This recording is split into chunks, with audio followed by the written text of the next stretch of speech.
ಚಿಕ್ಕಬಳ್ಳಾಪುರದಲ್ಲಿ ಬಾಣಂತಿ ಸಾವು, ಅನಾಥವಾದ ನವಜಾತ ಶಿಶು. ಹೆರಿಗೆಗಾಗಿ ಆಸ್ಪತ್ರೆಗೆ ದಾಖಲಾಗಿದ್ದ ಬಾಣಂತಿಯವಳು ಮುದ್ದಾದ ಗಂಡು ಮಗುವಿಗೆ ಜನ್ಮ ನೀಡಿದ್ದಳು. ಹೆರಿಗೆ ನಂತರ ತಾಯಿ ಮಗು ಆರೋಗ್ಯವಾಗಿದ್ದರು. ಇನ್ನೇನು ಆಸ್ಪತ್ರೆಯಿಂದ ಇಬ್ಬರನ್ನು ಡಿಸ್ಚಾರ್ಜ್ ಮಾಡಬೇಕಿತ್ತು. ಅಷ್ಟರಲ್ಲಿ ತಾಯಿ ಆರೋಗ್ಯದಲ್ಲಿ ಏರುಪೇರಾಗಿ ಕೊನೆಗೆ ಚಿಕಿತ್ಸೆ ಫಲಿಸದೆ ತಾಯಿ ಸ್ಮಶಾನ ಸೇರಿದರೆ ಆಕೆಯ ನವಜಾತ ಗಂಡು ಶಿಶು ಮಾತ್ರ ಅನಾಥವಾಗಿದೆ. ಈ ಕುರಿತು ಮನುಕುಲಕದ ವರದಿ ಇಲ್ಲಿದೆ ನೋಡಿ. ಹೀಗೆ ಸಾವಿನ ಮನೆ ಸೇರಿರುವ ತಾಯಿಯ ಹರೈಕೆಯಲ್ಲಿ ಇರಬೇಕಾದ ನವಜಾತ ಗಂಡು ಶಿಶು ಸಂಬಂಧಿಗಳ ಹಾರೈಕೆಯಲ್ಲಿರುವ ದೃಶ್ಯ ಕಂಡು ಬಂದಿದ್ದು ಚಿಕ್ಕಬಳ್ಳಾಪುರ ಜಿಲ್ಲೆ ಚಿಂತಾಮಣಿ ತಾಲೂಕಿನ ಚೌಡಡಿಹಳ್ಳಿ ನಿವಾಸಿ ಅನುಶ್ರೀ ಹೆರಿಗೆಗಾಗಿ ಚಿಕ್ಕಬಳ್ಳಾಪುರದ ತಾಯಿ ಮತ್ತು ಮಕ್ಕಳ ಆಸ್ಪತ್ರೆಗೆ ದಾಖಲಾಗಿದ್ದಳು. ಮಾರ್ಚ್ 4ರಂದು ಅನುಶ್ರೀಗೆ ಸಿಜರಿನ್ ಮೂಲಕ ವೈದ್ಯರು ಡಾಕ್ಟರ್ ರೇಣುಕಾ ಸಿಜರಿನ್ ಹೆರಿಗೆ ಮಾಡಿಸಿದರು. ಅನುಶ್ರೀ ಆರೋಗ್ಯವಾಗಿದ್ದಳು. ಇನ್ನೇನು ತಾಯಿಯ ಮಗುವನ್ನು ಡಿಸ್ಚಾರ್ಜ್ ಮಾಡಬೇಕಿತ್ತು. ಹೆರಿಗೆಗಾಗಿ 1 ವಾರದ ನಂತರ ಅನುಶ್ರೀ ಆರೋಗ್ಯದಲ್ಲಿ ಏರುಪೇರಾಗಿದೆ. ಇದರಿಂದ ಚಿಕ್ಕಬಳ್ಳಾಪುರ ಮಕ್ಕಳ ಆಸ್ಪತ್ರೆ ವೈದ್ಯರು ಚಿಕಿತ್ಸೆ ನೀಡಿದರೂ ಚಿಕಿತ್ಸೆ ಫಲಕಾರಿಯಾಗದೆ ಅನುಶ್ರೀ ಮೃತಪಟ್ಟಿದ್ದಾಳೆ. ಇನ್ನು ಅನುಶ್ರೀಗೆ ತೀವ್ರ ಜ್ವರ, ಲೋ BP, ಹೃದಯ ಸ್ತಂಭನ ಸೇರಿದಂತೆ ಉಸಿರಾಟದ ಸಮಸ್ಯೆ ಆರಂಭವಾಗಿದೆ. ಇದರಿಂದ ಚಿಕ್ಕಬಳ್ಳಾಪುರ ಮಹಿಳಾ ಮತ್ತು ಮಕ್ಕಳ ಆಸ್ಪತ್ರೆ ವೈದ್ಯರು ಹೆಚ್ಚಿನ ಚಿಕಿತ್ಸೆಗೆ ಬೆಂಗಳೂರಿನ ವಾಣಿ ವಿಲಾಸ್ ಆಸ್ಪತ್ರೆಗೆ ರವಾನಿಸಿದ್ದಾರೆ. ಆದರೆ ಅಲ್ಲಿಯೂ ಚಿಕಿತ್ಸೆ ಫಲಕಾರಿಯಾಗದೆ ಅನುಶ್ರೀ ಮೃತಪಟ್ಟಿದ್ದು, ಅನುಶ್ರೀ ಸಾವಿನಲ್ಲಿ ವೈದ್ಯರ ಕರ್ತವ್ಯ ಲೋಪ, ನಿರ್ಲಕ್ಷ್ಯ ಇಲ್ಲ. ಬಾಣಂತಿಗೆ ಲೋ BP ಹೀಗಾಗಿ ಹೃದಯ ತಾಯಿ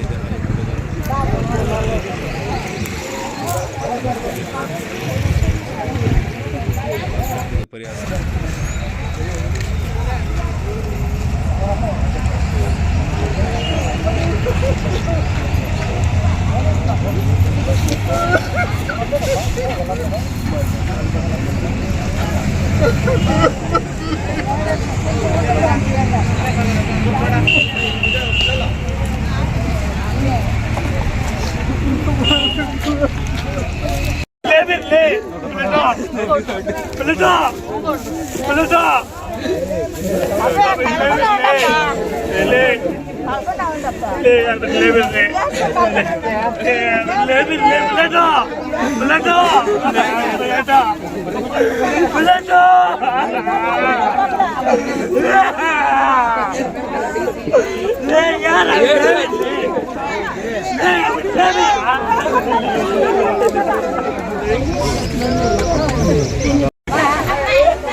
ಮಗುಗೆ 6 ಬಾಟ್ಲು ಹಾಕಿದ್ದೀರ. ನಮಗೆ ಫೀವರ್ ಕಡಿಮೆ ಆಗಿಲ್ಲ, ಸರಿಯಾಗಿ ನೋಡ್ರಿ, ರೆಸ್ಪಾನ್ಸ್ ಮಾಡ್ರಿ ಅಂತ ಕೇಳ್ಕೊಂಡಪ್ಪ. ಕರ್ಕೊಂಬಂದು ಐತಿ ಮಾಡಕ್ಕೆ ಹಾಕ್ಬಿಟ್ರಪ್ಪ.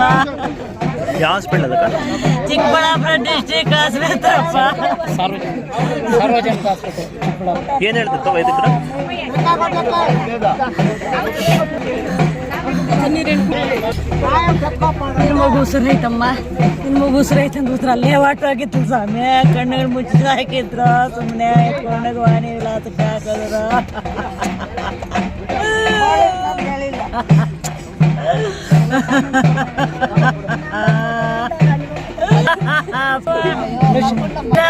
ನಾ ಬಿಡ್ಡೆಲ್ಲ ಬೇಯಿಲ್ಲ ಗದ್ಗೆಟ್ಕೊಂಡ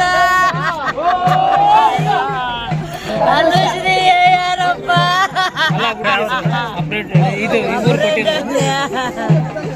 ಚಕ್ರಡ್ಡಳ್ಳ ಹತ್ರ ಮನೆ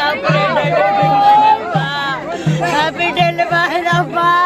ನಮ್ಮ ಫಿಸಿಷಿಯನ್ ಟೀಮು, ಮೆಡಿಕಲ್ ಟೀಮ್ ಎಲ್ಲ ಸೇರಿಕೊಂಡು ಒಂದು 2-3 ಬಾರಿ 4-5 ಸರಿ ರಿವೈವ್ ಮಾಡಿದ್ದಾರೆ. ಪೇಷಂಟು ಜೀವ ಹೋಗ್ದಂಗೆ ವೆಂಟಿಲೇಷನ್ ಎಲ್ಲ ಮೇಂಟೈನ್ ಮಾಡಿದ್ವಿ.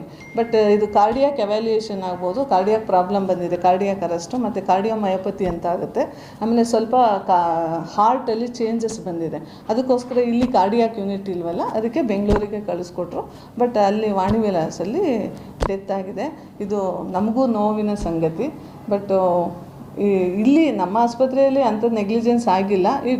ಈ ಇದರಲ್ಲಿ ಯಾಕೆಂದರೆ ನಮ್ಮ ಸರ್ಕಾರಿ ಆಸ್ಪತ್ರೆಗೆ ಬರೋವು ಎಲ್ಲ ಕಾಂಪ್ಲಿಕೇಟೆಡ್ ಕೇಸೆ. ಎಂಥ ಕಾಯಿಲೆ ಇದ್ರೂ ನಾವು ತೊಗೋಬೇಕು, ನೋಡಲೇಬೇಕು, ಮಾಡಲೇಬೇಕು. ಹಾಗಾಗಿ ಮಾಡಿದ್ದಾರೆ.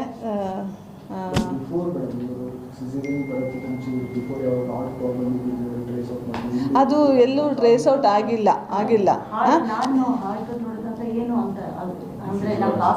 ಅಂದರೆ ಕ್ಲಿನಿಕಲ್ ಎಕ್ಸಾಮಿನೇಷನಲ್ಲಿ ನೋಡಿದರೆ ಗೊತ್ತಾಗಿಲ್ಲ, ಬಟ್ ಎಕೋ ಮಾಡಿದಾಗ ಗೊತ್ತಾಗಿದೆ. ಎಕೋನಲ್ಲಿ ಸ್ವಲ್ಪ ಚೇಂಜಸ್ ಆಗುತ್ತೆ ಆಫ್ಟರ್ ಡೆಲಿವರಿ. ಸಿಸೇರಿಯನ್ ಸೆಕ್ಷನಲ್ಲಿ ಸ್ವಲ್ಪ ಹಾರ್ಟ್ ಮೇಲೆ ಪ್ರಾಬ್ಲಮ್ ಆಗುತ್ತೆ. ಮುಂಚೆನೂ ಇದ್ದಿರ್ಬೋದು, ಅದು ಇದಾಗಿಲ್ಲ. ಈಗ ಅದು ಸ್ಟ್ರೆಸ್ ಇದಾಗಿ ಆಗಿದೆ. ಕಾರ್ಡಿಯಾಕ್ ಶಾಕಿಂದನೇ ಇದು ಡೆತ್ ಆಗಿರೋದು. ಬಟ್ ಇಲ್ಲಿ ಕಂಟಿನ್ಯೂಸ್ ಮಾನಿಟ್ರಿಂಗ್ ಇದ್ದೇ ಇದೆ. ಇವರು ಹೋಗಿದ್ರು ಜೊತೆಲಿ, ರೀಚ್ ಆಗಿ ಹಾಸ್ಪಿಟಲ್